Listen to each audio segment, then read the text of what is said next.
ஷேய் Bairstow பெறமா அண்ணா, சூரியனுக்கு பதவி இப்போ கொடுத்துருக்க பதவி நீதிமன்றம் கோர்ட்டில் பிடிச்சி வெளியே எடுக்கணும். தக்க தண்டனை உள்ளே போகணும். தக்க தண்டனை இருக்கிற கணக்கில் எல்லாம் கல் சூடு வச்சு தூக்கி தூக்கி எரியணும். அப்போ தப்பு வெளியில் செஞ்சு வழக்கறிஞர்கள் என்ன தண்டனை? அப்போ இவங்களுக்கே இந்த தண்டனை வந்தால், மானிடப்பை பூரா பூமி அழித்தவனுக்கே இந்த தண்டனை வந்தால், அப்போ வழக்கறிஞர்கள் உள்ள கணக்கு ஏற்றின கணக்கு, அப்போ அதுக்கு என்ன கணக்கு? அதுக்கு விட எப்போ வரும் அப்படிங்கிற கேள்வி நாங்கள் கடவுள்கிட்ட கேட்கும். தப்பு செய்கிறவனுக்கு தண்டனை வாங்கி கொடுக்காத நிலைமையில் ஒரு பேப்பரை வச்சு ஆடிட்டான். எங்களுக்கே இந்த கெதினா, அப்போ நீதிமன்றத்தில் அத்தனை உள்ளே இருக்கிற கணக்கில் என்ன தண்டனை கொடுப்பீய அண்ணா? அம்மா பயங்கரமாக இருக்குது, எங்களுக்கே பயமாக இருக்குது. எங்களுக்கு வயிறு ஊதி போய் இருந்தது.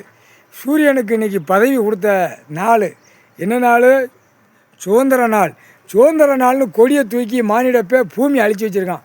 அப்போ அவனுக்கு சுதந்திரமாக பூமியில் சூடு கல் சூடு குண்டியில் வைக்கிற கணக்கில் வச்சுருக்கிய. உட்காந்து நாற்காலி சேரில் உட்காந்து பாழாக்கி வச்சுருக்கான். அப்போ கடைசி அத்தியாயத்தில் இவனுக்கு இந்த தண்டனை அரசியல்வாக்கி 10,000 கோடி பூமி அழித்தவனுக்கு. எங்களுக்கு வயிறு ஊதுனது வத்திருச்சு அண்ணா, வத்தி போச்சு, கணக்கு போட்டாச்சு, சந்தோஷம். அப்போ சூரியனுக்கு இதுதான் பதவி, சந்தோஷம். அப்போ இந்த பதவி உள்ளே இழுத்து வெளியே கொண்டு வரணும் சூரியன். இந்த பதவி கொடுத்த கணக்கில் நீதிமன்றத்தில் வெளியில் எல்லாம் கக்கணும், வெட்ட வெளிச்சத்தில் கக்கணும். தண்டனை தக்க தண்டனை நீதிமன்றத்திலேருந்து கணக்கு அத்தனை மானிட பிறவைக்கு தண்டனை நீங்கள் கொடுக்கல கடவுள். இந்த செம்மத்தில் தண்டனை கொடுப்பிய நீதிமன்றத்திலேருந்து. நான் ஒவ்வொருத்தனும் அரசியல்வாதி, நடிகர்களுக்கெல்லாம் கண்டிப்பாக குண்டியில் சூடு வச்சு கல்லில் எத்தனை நிமிஷம் போடுங்க. ரொம்ப அவன் ஆடுற ஆட்டத்தில் தான் இப்போ வர்ற ஜென்ரேஷன் வரைக்கும் ஆடிக்கொண்டே இருக்குது. பிறப்பு கிடக்கிறது. ஆடு மாடு கோழி பறவைலாம் எல்லாமே அவன் தப்பு நடத்தி காட்டி தின்னு கெளுத்தி எடுத்த மாணிக்கு நிற்கான்.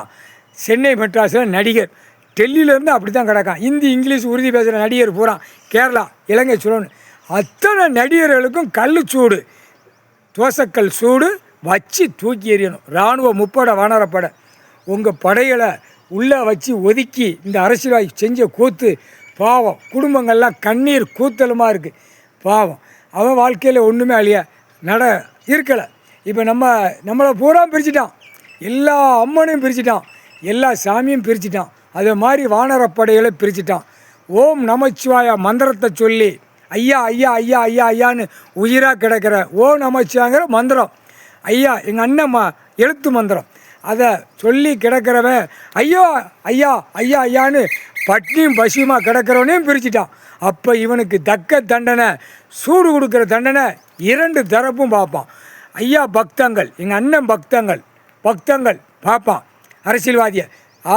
எங்கள் ஐயா கரெக்டாக தண்டனை போட்ட கல் சூடு அரசியல்வாதி கர்மவினை செஞ்ச தண்டனை கடவுள் கொடுத்துட்டாருன்னு கையெடுத்து கும்பிட்டு அவன் நல்லா சந்தோஷமாக இருப்பான். இராணுவ வானரப்படை நம்மளை குடும்பத்தை பிரித்து வாழ்க்கை இல்லாமல் எத்தனையோ இராணுவ வீரராக நம்ம உள்ளே போய் பாடுகளை போட்டு, ஐயா சொத்து பூமியில் பாடுகளை நம்ம மலைக்குள்ளே போட்டு நம்மளை எத்தனை பேரையோ கொண்டுட்டான். அதே மாதிரி உள்ள அரசியல்வாதி மொத்தத்தில் 100%ல் 10% அரசியல்வாதி இருக்கான். டெல்லியிலேருந்து தமிழ்நாடு வரைக்கும் ஒட்டு மொத்தமாக நம்ம கணக்கை முடிச்சிடணும். ஐயாட்ட கேட்டு அந்த வெறியில் வந்தால் வருவான். முக்கால் சத்தியம் எங்கள் அண்ணன் ஈஸ்வரன் சீக்கிரமாக திருப்பி கொண்டு வருவீர்கள். எங்கள் அண்ணனே இராணுவ வீரராக உட்காந்துருக்கிய, லேட் பண்ண வேண்டாம், ஆட்டத்தில் இருக்கான். அடுத்து மழை, காற்று, புயல், இடி, மின்னல் பயங்கரமாக இறக்கி விடுங்க அண்ணா. பெஸ்ட்டு பிறமாக கேட்கும், இறக்கி விடுங்க. வானிட பேல ஒரு குழுக்கு ஆட்டி விடணும், ஆணும் பெண்ணும். முக்கால்